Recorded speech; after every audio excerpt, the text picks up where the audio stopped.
Hello बेटे, I hope all of you are well and also your study is going very well. Last time हमने जो पढ़ा था वो क्या पढ़ा था? इम्पल्स पढ़ा था। And what was impulse? Impulse was change in linear momentum. ठीक है, आप ये भी कह सकते हैं। दूसरा इसको हम कह रहे थे एवरेज फोर्स इनटू में टाइम। ठीक है, तो ये दोनों चीजें हमने पढ़ी थी।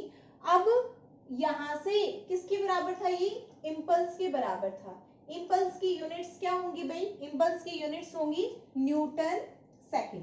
ठीक है, एसआई सिस्टम में न्यूटन सेकंड हो गई और सीजीएस सिस्टम में क्या हो जाएगी? Dyne second. अब एक और भी तो यूनिट हो सकती है इम्पल्स की, और वो किसकी फॉर्म में हो सकती है? वही यूनिट्स होंगी जो किसकी होती है? लीनियर मोमेंटम की होती हैं। तो लीनियर मोमेंटम की यूनिट्स क्या होती हैं? देखो, लीनियर मोमेंटम क्या होता है? मास इनटू में वेलोसिटी।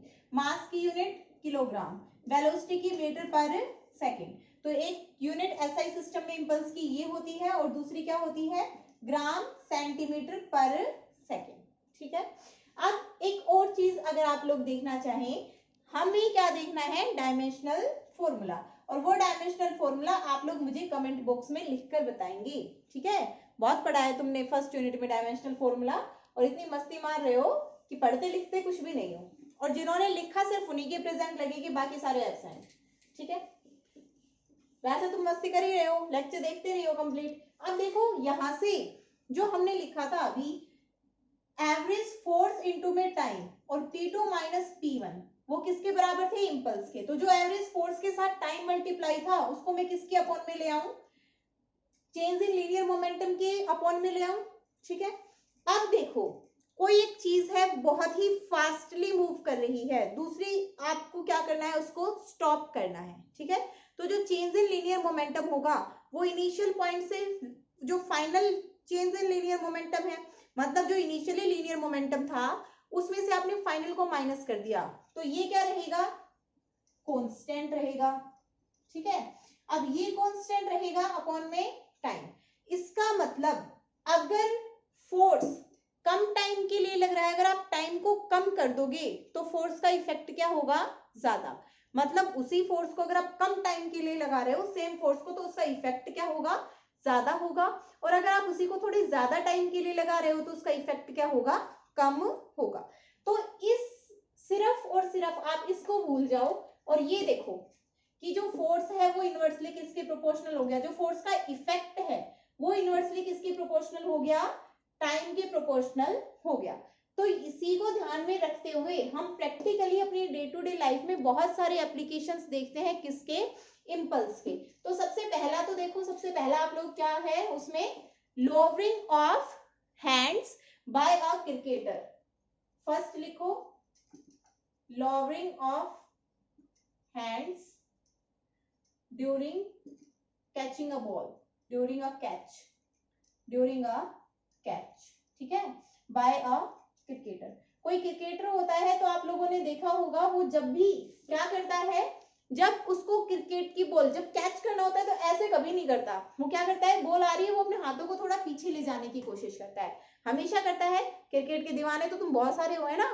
तो आप लोगों ने हमेशा ये चीज नोटिस की होगी कि वो जो क्रिकेटर होता है, जो भी फील्डर होता है, वो अपने हाथों को पीछे की साइड लेकर जाता है। वो ऐसा करने से क्या कर रहा है? एक तो देखो यहाँ पर उसने बॉल को कैच करना होता, दूसरा यहाँ पर करना होता है। यहां से यहां तक जब बॉल आएगी, इसका मतलब वो एटलीस्ट 1 सेकंड तो टाइम बढ़ गया होगा, और 1 सेकंड में कुछ ना कुछ उसकी वेलोसिटी क्या हुई होगी? कम हुई होगी। अब टाइम को बढ़ाकर क्या कर दिया? उसका जो फोर्स का इफेक्ट था वो क्या कर दिया है? कम कर दिया है। ठीक है, टाइम को बढ़ाकर फोर्स का इफेक्ट कम कर दिया है। अब वो जो वो पीछे लेकर जाता है अपने हाथों को, मतलब जो फोर्स का इफेक्ट है वो क्या कर रहा है? वो कम कर रहा है। ठीक है, तो जो टाइम ऑफ इम्पैक्ट है वो उसने बढ़ा दिया है। इसकी वजह से उसकी फोर्स जो है, जो बॉल है, वो उसके हाथों पर कम वेलोसिटी के साथ आकर स्ट्राइक करेगी और उसके हाथों को हर्ट नहीं करेगी। इसीलिए क्रिकेटर क्या करता है? अपने हाथों को पीछे की तरफ लेकर जाता है। ठीक है, तो क्यों लेकर जाता है अपने हाथों को क्रिकेटर पीछे की तरफ? To increase the time of impact. ठीक है, वो टाइम ऑफ इम्पैक्ट को क्या कर देता है? इंक्रीज कर देता है। और इस वजह से क्या होता है? जो फोर्स है जिसके साथ बॉल उसके हाथों को हिट करती है वो क्या हो जाता है? कम हो जाता है। ठीक है, to he do so to increase the time and so the ball will hit his hands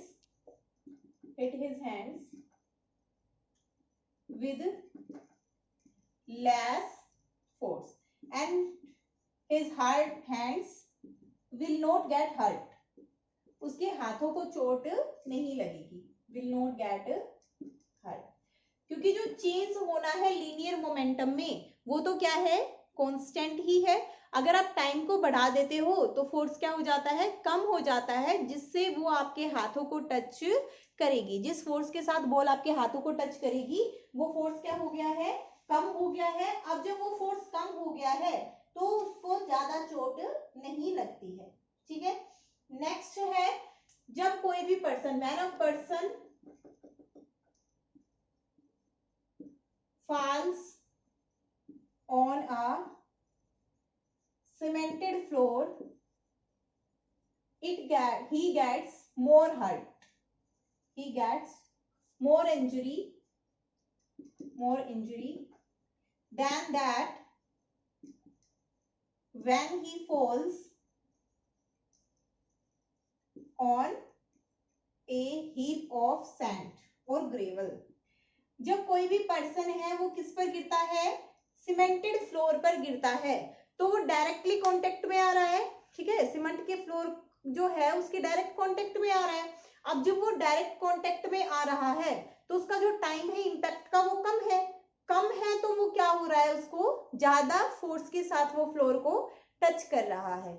but जब वो किस पर गिरता है, सैंड ग्रेवल पर गिरता है, because when he falls on sand gravel,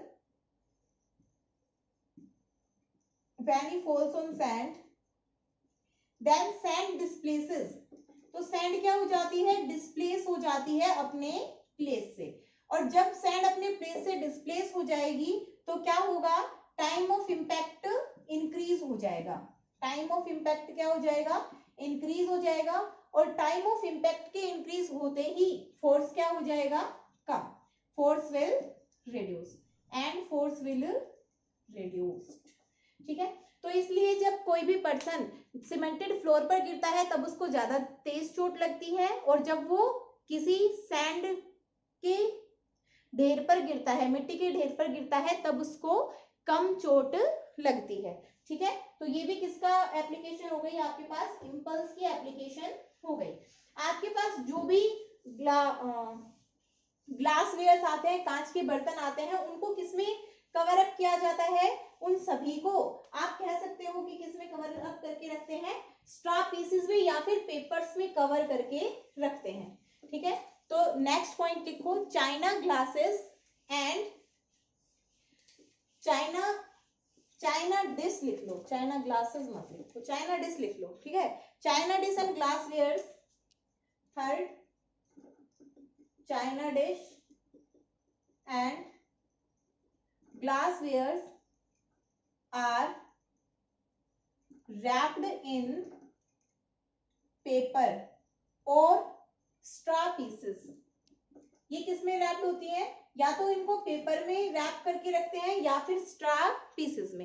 ऐसा क्यों होता है, क्योंकि जब वो गिरती हैं तो जो टाइम ऑफ इम्पैक्ट होता है पेपर की वजह से, उनके गिरने की फ्लोर के साथ या फिर किसी भी चीज के साथ जब भी वो गिरती हैं या उनके ऊपर कुछ फोर्स लग रहा है, तो पेपर की वजह से उनका जो टाइम ऑफ इम्पैक्ट होता है वो क्या हो जाता है, ज्यादा हो जाता है, इंक्रीज हो जाता है।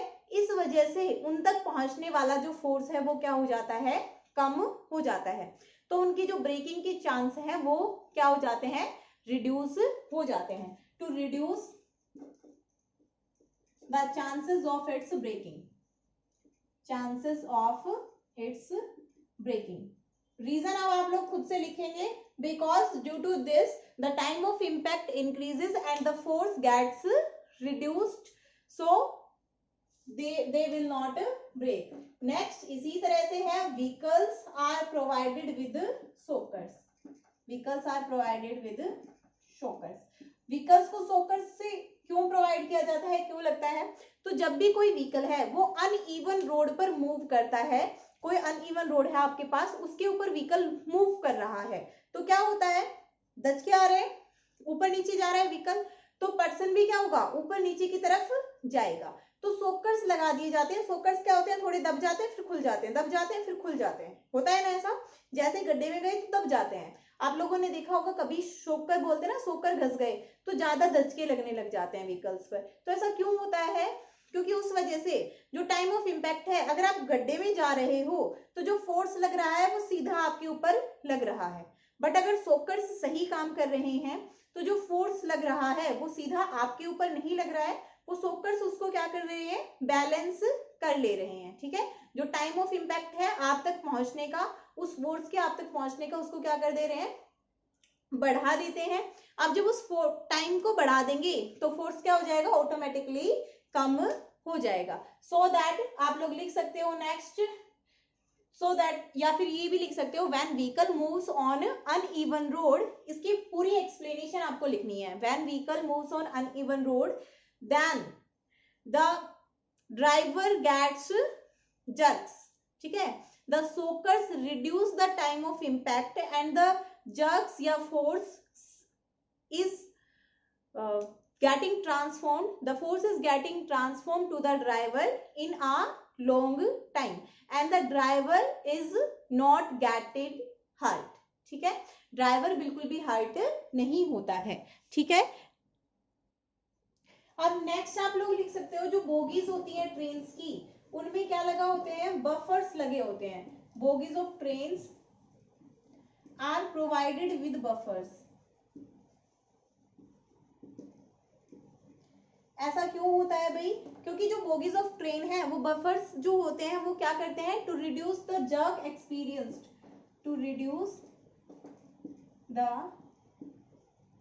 Jerks experienced by passenger. ठीक है, जैसे ही क्या हुआ, इंजन ने ब्रेक लगाए थोड़े से या फिर हाई स्पीड हुई, तो वो क्या करेंगी, जो बफर्स हैं वो थोड़े से कंप्रेस हो जाएंगे और जो टाइम ऑफ इम्पैक्ट है वो क्या हो जाएगा, इंक्रीज हो जाएगा। Bye increasing the time of impact, time of impact को क्या कर देते हैं, इंक्रीज कर देते हैं। ठीक है, by increasing the time of impact. Okay, next है an athlete is advised, an athlete is advised to stop slowly। कोई भी एथलीट होता है उसको क्या किया जाता है, ये कहा जाता है कि वो धीरे धीरे आकर रुके, धीरे धीरे आकर रुके। ऐसा क्यों, क्योंकि जब वो दौड़ रहा है उस टाइम पे उसकी बॉडी का मोमेंटम है। अब जब उसकी बॉडी का कुछ मोमेंटम है, जब वो एकदम से रुक जाएगा तो मोमेंटम क्या होगा, बिल्कुल सडनली जीरो पर आएगा, तो उसकी बॉडी ज्यादा फोर्स एक्सपीरियंस करेगी। अब वो जब ज्यादा फोर्स एक्सपीरियंस करेगी तो नर्व्स हैं, नर्व्स में ऐसा हो सकता है, कई बार होता है ना कि पैर का मांस फट गया या फिर कुछ भी ऐसे ही, तो वो इसी वजह से होता है क्योंकि उस टाइम पे जहां पर भी जो भी पोर्शन है उस पोर्शन ने ज्यादा फोर्स एक्सपीरियंस कर लिया होता है एकदम से। इसीलिए तो पहले कहा जाता है कि पहले आप क्या करो, थोड़े से वार्म अप हो जाओ, वार्म अप हो जाओ, उस वजह से बॉडी में थोड़ा मोमेंटम आ जाता है। और जब आप कंप्लीट करके आ गए हैं दौड़ या फिर पूरा खेल, तो भी आपको स्लोली स्टॉप करना चाहिए। इससे क्या होता है कि जो आपकी बॉडी होती है उसका मोमेंटम पहले थोड़ा सा कम होता है और फिर जीरो पर आता है, तो बॉडी जो फोर्स एक्सपीरियंस करती है वो फोर्स क्या हो जाता है, रिड्यूस हो जाता है। और जो फोर्स रिड्यूस हो गया है, जो बॉडी के द्वारा जो एक्सपीरियंस्ड फोर्स है वो फोर्स रिड्यूस हो गया है, तो क्या होगा, बॉडी कम फोर्स एक्सपीरियंस करेगी। ठीक है, तो यहां पर क्या है, to an athlete is advised to stop slowly so that the time of change of momentum can be increased, change of momentum can be increased and the athlete do not get hurt, don't get hurt। ठीक है, आप next एक और point लिख सकते हो, क्या लिख सकते हो कि it is easy to catch a tennis ball then a cricket ball. Cricket ball के कंपैरिजन में टेनिस बॉल को कैच करना ज्यादा इजी रहता है। ऐसा क्यों होता है भाई, क्योंकि जो क्रिकेट बॉल होती है वो क्या होती है, हैवियर होती है in comparison to tennis ball. अब क्रिकेट बॉल हैवियर है, टेनिस बॉल के कंपैरिजन में हैवियर है, तो जो मोमेंटम है क्रिकेट बॉल का वो क्या होगा, ज्यादा होगा, because momentum is directly proportional to mass. 6 हो गए थे ना, ये 7th पॉइंट हो जाएगा आपका, ठीक है। 7, it is easy to catch a tennis ball than to catch a cricket ball because due to being heavy the cricket ball या फिर change in linear momentum, the cricket ball has greater change in linear momentum, greater change in linear momentum. Cricket ball का जो linear momentum होता है उसमें क्या होता है, ज्यादा चेंज होता है देन अ टेनिस बॉल। क्यों, बिकॉज क्रिकेट बॉल हैवी होती है, अब हैवी है तो उसका ज्यादा लीनियर मोमेंटम होगा, बेशक से दोनों सेम वेलोसिटी से आ रही हैं, लेकिन उस टाइम पे भी जो क्रिकेट बॉल हो गई उसका जो मोमेंटम होगा वो ज्यादा होगा। क्यों, क्योंकि उसका जो मास है वो ज्यादा है, और चेंज इन मोमेंटम फिर 0 तक ही जाना है, ठीक है। अब 0 तक जाना है तो चेंज इन मोमेंटम ज्यादा, चेंज इन मोमेंटम ज्यादा है तो जो फोर्स है उसका इम्पैक्ट भी क्या होगा, ज्यादा होगा, ठीक है। तो ये यहाँ पर हमारे पास इम्पल्स हमारा कंप्लीट हो गया है, कंसेप्ट ऑफ इम्पल्स। और डायमेंशनल फॉर्मूला आप लोगों को कमेंट बॉक्स में बताना है, वरना ठुकंतरी तुम्हारी अच्छे से होगी, ठीक है। नेक्स्ट देखो भाई, नेक्स्ट है हमारे पास न्यूटन्स थर्ड लॉ। तो किस किसने सुना हुआ है न्यूटन्स थर्ड लॉ? कोई आपको एक थप्पड़ लगाएगा तो आप क्या करोगे, गांधी जी वाली बात पे चलोगे, एक थप्पड़ एक गाल पे लगाए तो दूसरा गाल आगे कर दो, है करोगे ऐसा? बताओ जल्दी, एक थप्पड़ लगा दिया, एक एक्शन हो गया, तो अब क्या करोगे तुम, उसको रिएक्शन दोगे, ले भाई तेरा वापस ले। यहाँ पर कोई गांधीवादी नहीं है, सारे अहिंसावादी हैं। तो देखो न्यूटन का थर्ड लॉ क्या कहता है, Newton's third law says that to every action there is equal and opposite reaction। हर एक एक्शन के लिए क्या होना चाहिए हमारे पास, इक्वल एंड अपोजिट रिएक्शन होता है, ठीक है। और ये जो होता है फोर्स हमेशा किस तरह से एक्ट करता है, force always acts in action reaction pair, ठीक है। ये क्या होता है आपके पास, एक्शन रिएक्शन पेयर होते हैं, ठीक है। क्या होते हैं, एक्शन रिएक्शन पेयर्स, दोनों ही क्या करते हैं, डिफरेंट बॉडीज के ऊपर लग रहे होते हैं। तो न्यूटन ने क्या देखा, कहां से उसने इस लॉ को डिराइव किया, उसने क्या देखा कि अगर कोई भी आपके पास ऑब्जेक्ट है, जैसे कि एप्पल गिरा, वहीं से उसने सारे लॉज की डिस्कवरी की थी। जैसे कि एप्पल गिरा तो उस टाइम पे अर्थ क्या कर रही है, एप्पल के ऊपर फोर्स लगा रही है, बट इन टर्न एप्पल भी क्या लगा रहा है, अर्थ के ऊपर फोर्स लगा रहा है। बट अर्थ जो है वो तो बहुत ही ज्यादा ह्यूज है, अब ह्यूज अर्थ है, एप्पल बेचारा छोटा सा, तो अर्थ का जो मास है वो तो अपना इफेक्ट दिखा पा रहा है, बट एप्पल का मास अपना इफेक्ट नहीं दिखा पा रहा है। इसीलिए हमें सिर्फ किसका मूवमेंट दिखाई देता है, एप्पल का मूवमेंट दिखाई देता है, क्योंकि अर्थ का जो मास है वो ज्यादा है भाई, ठीक है। तो हर एक चीज, न्यूटन ने क्या देखा कि हर एक चीज क्या है, अगर एक ऑब्जेक्ट दूसरे ऑब्जेक्ट पर फोर्स लगा रहा है तो दूसरा ऑब्जेक्ट भी पहले ऑब्जेक्ट पर फोर्स लगाता है, ठीक है। तो वहां से उसने अपना लॉ दे दिया कि that to every action there is equal and opposite reaction, हर एक एक्शन के लिए इक्वल एंड अपोजिट रिएक्शन होता है, ठीक है। तो वहां से उसने अपनी स्टेटमेंट दे दी कि force never occurs singly in nature, कभी भी सिंगल नहीं प्रोड्यूस होता, force never occurs singly in nature, ठीक है। नेचर में कभी भी फोर्स अगर बन रहा है तो वो सिंगली नहीं प्रोड्यूस होगा, इट प्रोड्यूसेस या it arises because of mutual interaction between two bodies. कोई भी दो बॉडीज हैं आपके पास, उनके म्यूचुअल इंटरेक्शन की वजह से ये अराइज होता है, mutual interaction between two bodies, ठीक है। तो ये न्यूटन ने कहा था दूसरी चीज देखो, फर्स्ट लॉ ने क्या बताया, ये लिख लेना भाई, ठीक है। फर्स्ट लॉ डिफाइंस फोर्स, पहला लॉ क्या करता है, फोर्स को डिफाइन करता है। सेकंड लॉ क्या करता है, second law, first law defines force, second law क्या करता है, gives it it's relation with acceleration, relation with acceleration, या फिर आप कह सकते हो मीजर्स फोर्स, मीजर करता है, फोर्स को मीजर करता है, मीजर्स फोर्स, ठीक है। थर्ड लॉ क्या देता है, थर्ड लॉ किसके बारे में बता रहा है, ओरिजिन ऑफ फोर्स, कि फोर्स जनरेट ही कहां से होता है। तो फोर्स कभी भी सिंगली जनरेट नहीं होता है। देखो जैसे ही आपके पास एक स्प्रिंग है, आपने उस स्प्रिंग को कंप्रेस किया तो स्प्रिंग उल्टा आपके ऊपर फोर्स लगाती है, इसका मतलब कोई भी जो फोर्स है वो खुद से अराइज नहीं होता है, ठीक है। कोई भी जो एक्सटर्नल फोर्स वो खुद से अराइज नहीं हो रहा है, उसके लिए कुछ ना कुछ दूसरा फोर्स है जो कि उसको अराइज कर रहा है। इसका मतलब force never occurs singly in nature, वो किसी ना किसी म्यूचुअल इंटरेक्शन की वजह से नेचर में प्रोड्यूस हो रहा है।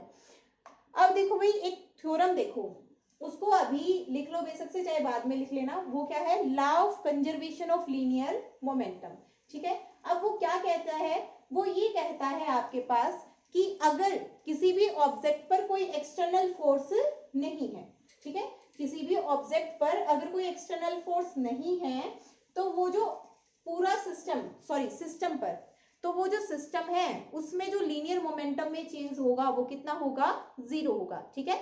एक सिस्टम है, सिस्टम क्या होता है अब ये समझो पहले। सिस्टम होता है कलेक्शन ऑफ पार्टिकल्स, ठीक है। जैसे कि क्लास है, अगर आपको कह दे कि यहाँ पर शाम को 5 बजे फिजिक्स की क्लास होनी है, अब 40 बच्चे आते हो, बाकी के नहीं आ रहे हैं, आप 40 बच्चे आ रहे हो, आपका रूटीन है, आप आओगे इस क्लास में बैठ के पढ़ोगे और फिर चले जाओगे, फिर आओगे क्लास में बैठ के पढ़े और फिर चले गए। तो वहां पर आपने क्या किया, एक सिस्टम बन गया है कि यहाँ पर ये जो 40 बच्चे हैं, मैं हूं, वो क्या है, इस सिस्टम के पार्टिकल्स हैं, ठीक है। अब क्या हो रहा है, जब तक इस सिस्टम पर बाहर से कोई भी फोर्स नहीं लगेगा तो इसके लीनियर मोमेंटम में कोई भी चेंज नहीं होगा, ठीक है। जब तक बाहर से कोई सांप नहीं आ जाएगा, ठीक है, तब तक तुम सारे जहां पर बैठे हो चुपचाप बैठ के पढ़ते रहोगे ना। अब जैसे ही बाहर से सांप आ गया, सारे इधर उधर घूमने लगोगे, ठीक है। तो इसका मतलब क्या हुआ कि जब तक बाहर से कोई भी एक्टिविटी नहीं हो रही है सिस्टम के ऊपर, तो कोई भी लीनियर मोमेंटम में चेंज नहीं हो रहा है। वो सांप वाली बात जस्ट तुम्हारे समझने के लिए थी, ठीक है, don't take it in your mind. तो याद रखना है, कैसे भी याद रखो। अब देखो, तो लीनियर मोमेंटम, जो कंजर्वेशन ऑफ लीनियर मोमेंटम है, उसकी थ्योरम यही कहती है कि अगर आपके सिस्टम के ऊपर बाहर से कोई भी फोर्स नहीं लग रहा है, तो जो टोटल चेंज होगा लीनियर मोमेंटम में वो कितना हो जाएगा, 0 हो जाएगा, ठीक है। If no external force is applied on any system, then total change in linear momentum of the system will be 0, ठीक है।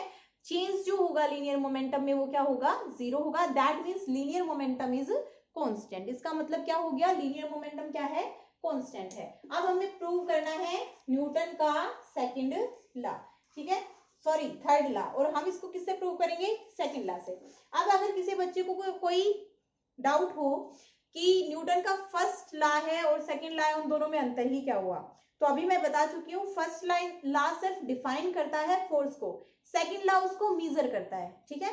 सेकंड लॉ से आप फर्स्ट लॉ को भी डिराइव कर सकते हो और थर्ड लॉ को भी, ठीक है। अब देखो, let us consider FAB is the force exerted by A on B। जो A B पर फोर्स लगा रहा है वो कितना है, FAB। Then FBA is the force applied by B on A, ठीक है। एंड लिख लो इसको, and FB is the force applied by B on A, ठीक है। अब नेक्स्ट क्या है हमारे पास, according to Newton second law, according to Newton का सेकंड लॉ, ठीक है, लिख लेना तुम, न्यूटन और लिख लेना साथ में। अकॉर्डिंग टू सेकंड लॉ, जो फोर्स है उसकी वजह से क्या होगा, अगर A पर B की वजह से फोर्स लग रहा है, इसका मतलब A के मोमेंटम में चेंज होगा, dPA by dt, यही आएगा ना, rate of change of linear momentum. यही तो थी उसकी डेफिनेशन, न्यूटन के सेकंड लॉ की क्या डेफिनेशन थी, that force is directly proportional to the rate of change of linear momentum. ठीक है, ये हो गया एफ ए बी के लिए, ये हो गया एफ बी ए के लिए। ठीक है, यहां पर क्या आ जाएगा, F D P by D T आ जाएगा। ठीक है, अब there is no external force on the, there is no external force, system पर कोई भी एक्सटर्नल फोर्स नहीं है। ठीक है, तो क्या होगा, so there will be no change in linear momentum, there will be no change in linear momentum। Total change जो होगा लीनियर मोमेंटम में सिस्टम का, वो कितना हो जाएगा बेटा, 0 हो जाएगा। तो यहां से लीनियर मोमेंटम निकाल दो, डीपी ए कितना आ जाएगा, एफ ए बी इंटू में डी टी, और डीपी बी कितना आ जाएगा, change in linear momentum of B बराबर एफ बी ए इंटू में डी टी। ठीक है, तो जो टोटल चेंज है वो कितना आएगा, 0, मीन्स डीपी ए प्लस डीपी बी बराबर 0 आ जाएगा। उधर लेकर जाओ, डीपी ए बराबर minus of DP B, values put कर दो, क्या आ जाएगा, dt से dt कैंसिल कर दिया है मैंने, और ये क्या आ गया, एफ ए बी बराबर minus of F B A. ठीक है, and this is our Newton's third law. ठीक है, न्यूटन्स थर्ड लॉ भी यही कहता है that forces to every action there is equal and opposite reaction. ठीक है, मतलब क्या होगा कि अगर किसी एक ऑब्जेक्ट ने दूसरे ऑब्जेक्ट के ऊपर फोर्स लगाया, तो दूसरा ऑब्जेक्ट भी पहले ऑब्जेक्ट के ऊपर फोर्स लगाएगा। और कितना फोर्स लगाएगा, वो फोर्स मैग्नीट्यूड में तो सेम होगा, उतना ही होगा जितना पहले ऑब्जेक्ट ने लगाया है, और डायरेक्शन में क्या हो जाएगा, अपोजिट हो जाएगा। ठीक है, तो आप लोगों के पास हमने क्या किया, सेकंड लॉ से थर्ड लॉ को भी डिराइव कर दिया है, और सेकंड लॉ से ही हमने फर्स्ट लॉ को भी डिराइव कर दिया है। ठीक है, तो दोनों लॉज को हम डिराइव कर चुके हैं। अब हम देख लेते हैं अपनी जो हमारा न्यूटन का थर्ड लॉ है उसके कंसिक्वेंसेस।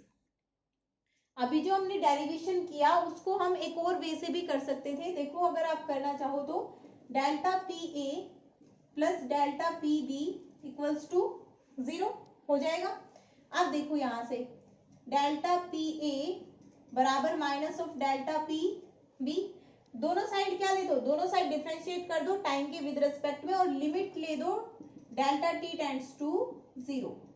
ठीक है, delta P A divided by delta T बराबर limit delta T tends to 0 delta P B divided by delta T. ठीक है, यहां से ये क्या बन जाएगा आपके पास, और ये माइनस के साइन के साथ है, D P A by D T, और ये क्या हो गया, D P B by D T. ठीक है, तो ये क्या होता है according to Newton second law, rate of change of linear momentum of A क्या हो जाएगा आपके पास, फोर्स ऑन ए। ठीक है, और ये क्या हो गया, rate of change of linear momentum of B बराबर फोर्स ऑन बी। ठीक है, तो ये हो गया एफ ए बी, और ये हो गया आपके पास minus of F B A. ठीक है, ये ज्यादा अप्रोप्रिएट वे है, आप इस वे से करोगे तो और ज्यादा बेटर लगेगा। अदरवाइज अगर भूल जाते हो तो जो पहले करवाया था उस वे से भी आप कर सकते हो। अब कुछ इंपॉर्टेंट पॉइंट्स लिख लो। बच्चे ना बहुत ज्यादा कंफ्यूज होते हैं कुछ चीजों के लिए, तो कुछ इंपॉर्टेंट पॉइंट्स लिखो।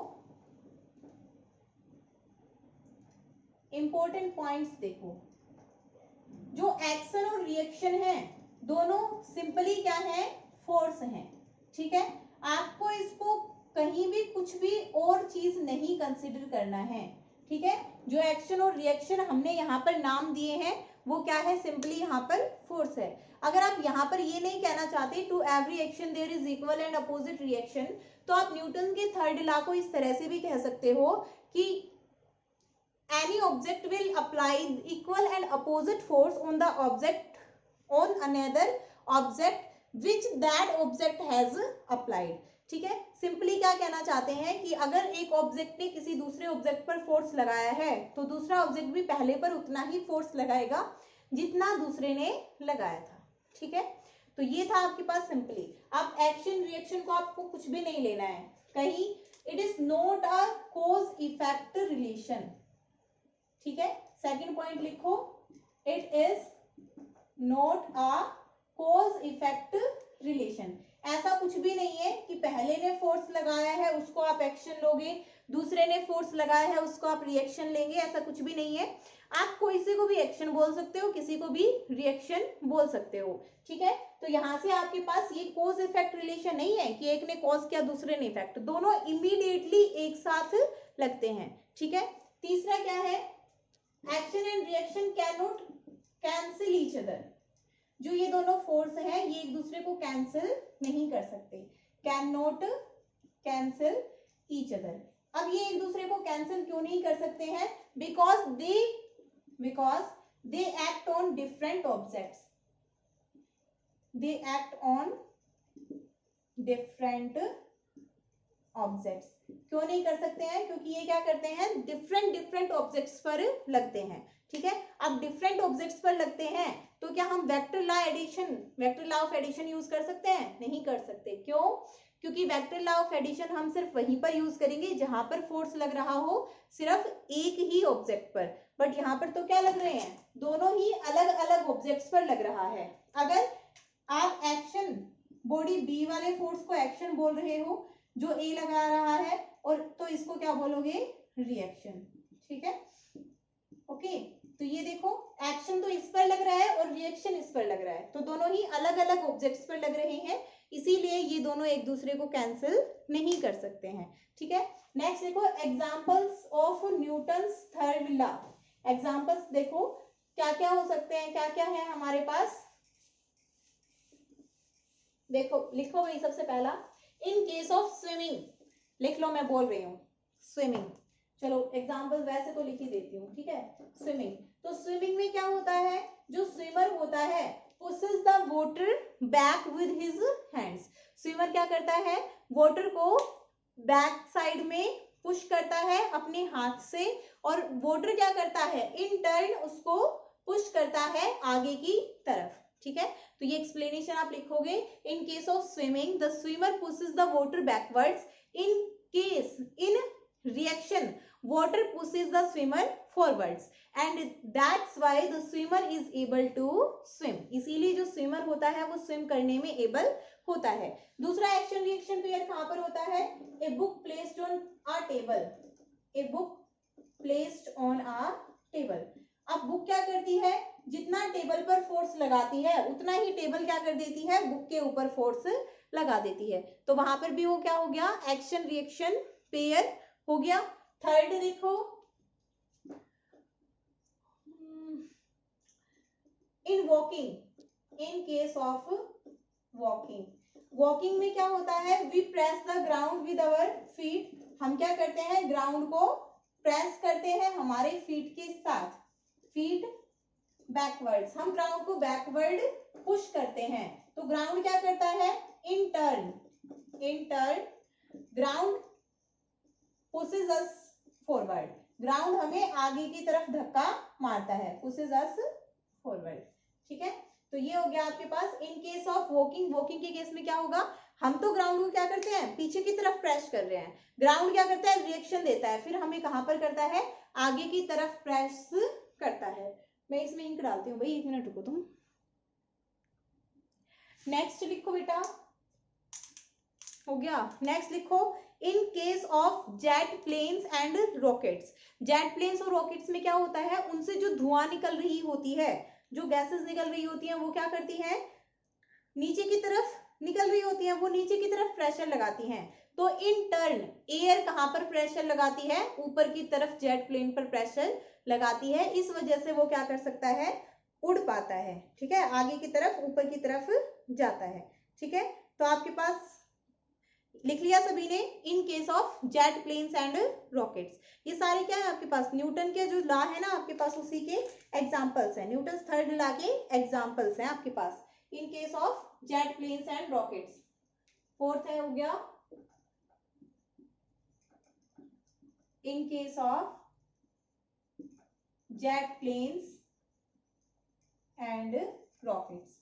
जेट प्लेन्स एंड रॉकेट्स के केस में जो गैसेस होती हैं वो क्या करती हैं, एयर को पुश करती हैं डाउनवर्ड, और एयर क्या करती है, जेट प्लेन को अपवर्ड पुश करती है, ठीक है, अपवर्ड फोर्स लगाती है। ये आप लोगों को लिखना है, एक्सप्लेनेशन लिखनी है हर एक की। नेक्स्ट है, it is difficult to walk on, it is difficult to walk on sand और आइस।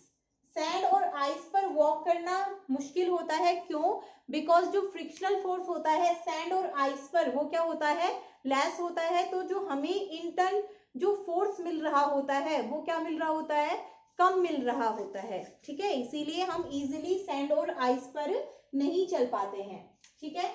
नेक्स्ट लिख लो आपके पास, bullet fired from a gun, bullet fired from a gun.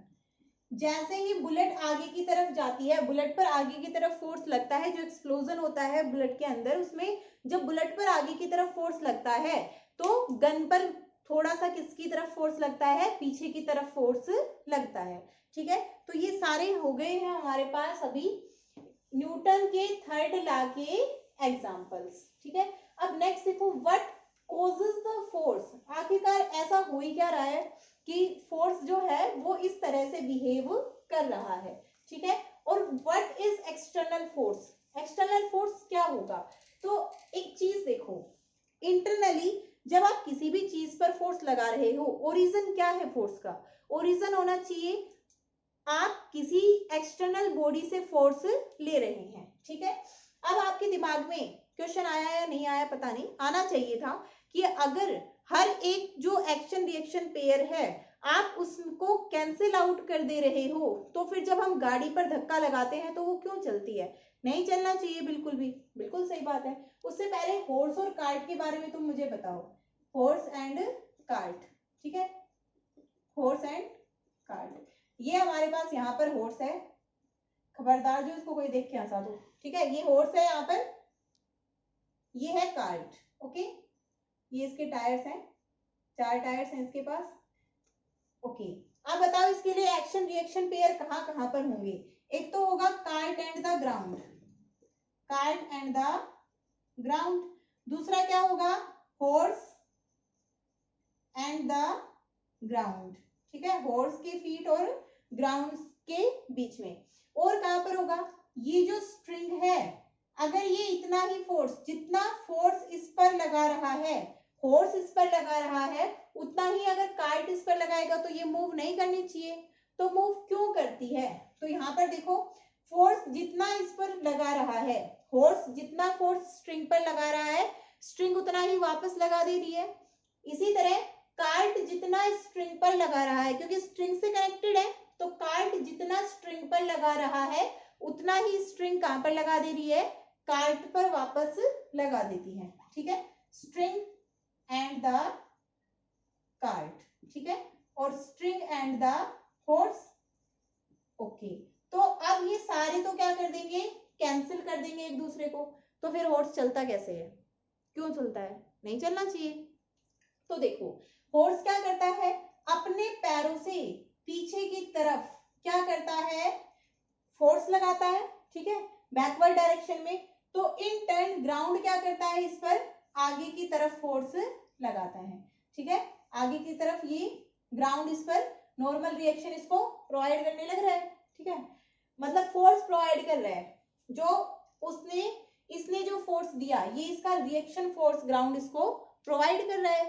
तो अब जो ये रिएक्शन फोर्स है, इसका जो ये हॉरिजॉन्टल कंपोनेंट है आर कोस थीटा, ये क्या करता है, हॉर्स को आगे चलने के लिए मूव करता है, ठीक है। हालांकि जो हॉर्स और कार्ट के बीच में जो एक्शन रिएक्शन पेयर बना, उसने तो एक दूसरे को कैंसिल कर दिया, लेकिन जो ग्राउंड के बीच में और फोर्स हॉर्स के बीच में, जो हॉर्स ने ग्राउंड के ऊपर फोर्स लगाया, तो ग्राउंड ने क्या किया, इसको वापस फोर्स दे दिया, ठीक है। तो इसका वर्टिकल कंपोनेंट तो क्या करेगा, हॉर्स के वेट को बैलेंस करेगा, और हॉरिजॉन्टल कंपोनेंट क्या करेगा, इसको आगे की तरफ चलने के लिए मूव करेगा, ठीक है। अब नेक्स्ट देखो, यहाँ पर ये जो कार्ट है, ये क्या करता है, एक ही वर्टिकल फोर्स लगा रहा है, वो इसके फोर्स को, वो इसके वेट को क्या करके रखता है, बैलेंस करके रखता है, ठीक है। अब नेक्स्ट देखो, जब भी आप किसी गाड़ी के ऊपर फोर्स लगा रहे हो, चलो ये भी समझ में आ गया, हॉर्स ने फोर्स लगा दिया। अब जब आप किसी गाड़ी के ऊपर फोर्स लगा रहे हो, ठीक है, तो वो गाड़ी क्यों चलती है, आपने जितना गाड़ी के ऊपर फोर्स लगाया उतना ही क्या हुआ, गाड़ी ने आपके ऊपर लगा दिया। ये आप हो, ठीक है, और ये है आपकी गाड़ी। ऐसी शेप की होती थी ना पिछली टाइप की गाड़ी, इस टाइप की लगा लो, ये 4 टायर्स हो गए इसके, ठीक है, इस तरह से हो गए। ये है गाड़ी, आप इस पर फोर्स लगा रहे हो, तो गाड़ी भी आपके ऊपर क्या लगा रही है, अपोजिट फोर्स लगा रही है, ठीक है। अब क्या करें भाई, ये तो क्या हो गया, एक्शन रिएक्शन पेयर हो गया, ठीक है, एक्शन रिएक्शन पेयर हो गया। मतलब जितना आपने गाड़ी के ऊपर फोर्स लगाया, 100 न्यूटन लगाया मान लो, तो 100 न्यूटन ही क्या कर दिया, गाड़ी ने आपके ऊपर वापस लगा दिया। दोनों कितने हो गए, नेट 0 हो गया। बट आप क्या कर रहे हो, ग्राउंड से थोड़ा सा फोर्स उधारी ले रहे हो। आप क्या करते हो, आपका जो पैर है उसको कहां पर टच कर लेते हो, ग्राउंड के पास, और ग्राउंड उसको पीछे नहीं जाने देता है, ग्राउंड की हेल्प लेते हो ना। अगर वहीं पर स्लिपरी सरफेस होता तो क्या आप ग्राउंड की हेल्प ले पाते, वो आपको फोर्स प्रोवाइड ही नहीं करता। तो ग्राउंड पर आपने फोर्स लगाया, मान लो कितना फोर्स लगाया, 100 न्यूटन, 80 न्यूटन लगा दिया, ठीक है, 80 न्यूटन आपने ग्राउंड पर फोर्स लगा दिया, तो ग्राउंड भी क्या करेगा, आपको आगे की तरफ फोर्स देगा 80 न्यूटन। अब आप तो पीछे जा नहीं रहे हो, तो ये 80 न्यूटन, तो नेट जो 80 न्यूटन है वो फोर्स नेट आपके पास कितना आ गया, 80 न्यूटन फोर्स, ठीक है। ये दोनों 100 तो कैंसिल हो गए, बट यहां पर आपने ग्राउंड पर कितना फोर्स लगाया है, 80 न्यूटन, या फिर 100 ही लगा लो, 80 न्यूटन में कहां से गाड़ी चलने लग गई है ना, 100 लगा लो, 100 न्यूटन, तो नेट कितना फोर्स हो गया, 100 न्यूटन आपके पास हो गया। अब 100 न्यूटन में से मान लो ग्राउंड और कार के टायर्स के बीच में जो फ्रिक्शनल फोर्स है वो कितना है, 40 न्यूटन से, ठीक है, 40 न्यूटन फ्रिक्शनल फोर्स है, तो भी 60 न्यूटन फोर्स बच गया। और 60 न्यूटन फोर्स, हमने ग्राउंड को पीछे की तरफ धकेलना चाहा था, तो ग्राउंड हमें कहां पर धकेलना चाहता है, आगे की तरफ, तो ये जो 60 न्यूटन फोर्स है ये किधर लग रहा है, आगे की तरफ लग रहा है, तो नेट फोर्स किस डायरेक्शन में हो गया, फॉरवर्ड डायरेक्शन में, इसीलिए जो हमारी गाड़ी है वो चल पाती है, ठीक है। नेट फोर्स किस में हो गया, फॉरवर्ड डायरेक्शन में, इसीलिए हमारी गाड़ी मूव कर पा रही है। ओके, क्लियर है यहाँ तक, किसी बच्चे को कोई डाउट है, आई डोंट थिंक कि अब यहाँ तक कोई भी डाउट होगा। नेक्स्ट देखो, अब जब आप बाहर खड़े हो सिस्टम से, तो ये जो है आपने क्या किया है, ग्राउंड से उधारी ले ली है, ठीक है, ग्राउंड से उधारी ली है आपने, फोर्स की उधारी ली है। ओके, कोई भी जो फोर्स है वो आप खुद से जनरेट नहीं कर पाते हो, किसी ना किसी एक्सटर्नल फोर्स से ले रहे हो, चाहे नेचर से ले रहे हो या फिर किसी भी और ऑब्जेक्ट से, लेकिन वो फोर्स आप कहीं ना कहीं से ले रहे हो, ठीक है। कोई भी बॉडी खुद से जनरेट नहीं कर रही है फोर्स से, वो किसी चीज से फोर्स को ले रही है, ठीक है। मान लो आप सिस्टम में हो, आप कार के अंदर बैठे हो और आप कार को अंदर बैठे बैठे चलाना चाहते हो, बट आप क्या कर रहे हो, सीट के ऊपर फोर्स लगा रहे हो, सीट उतना ही आप पर वापस लगा देती है, तो क्या आप चल पाते हो, नहीं, मतलब क्या हुआ, नेट फोर्स हो गया 0। तो सिस्टम का नेट फोर्स 0 है, जब तक सिस्टम का नेट फोर्स 0 है, पार्टिकल्स अंदर कुछ भी करते रहे उस पर कोई मूवमेंट नहीं होगा। बट जैसे ही आप उससे बाहर आए, आपने कुछ एक्सटर्नल फोर्स लिया, तब वो बॉडी मूव करने लग गई, उसके बाद कार मूव करने लग गई, फिर आपने जब कार पर फोर्स लगाया, तो ये जो फोर्स है जो आपने किसी भी बाहर वाली चीज से लिया है, इस फोर्स को हम क्या कहते हैं, एक्सटर्नल फोर्स, ठीक है, क्या कहते हैं इसको हम, external force. I think external force और सिस्टम ऑफ पार्टिकल्स अच्छे से क्लियर होगा। कल हम करेंगे लीनियर मोमेंटम के बारे में, ठीक है। आज के लिए बहुत है, इतना ही।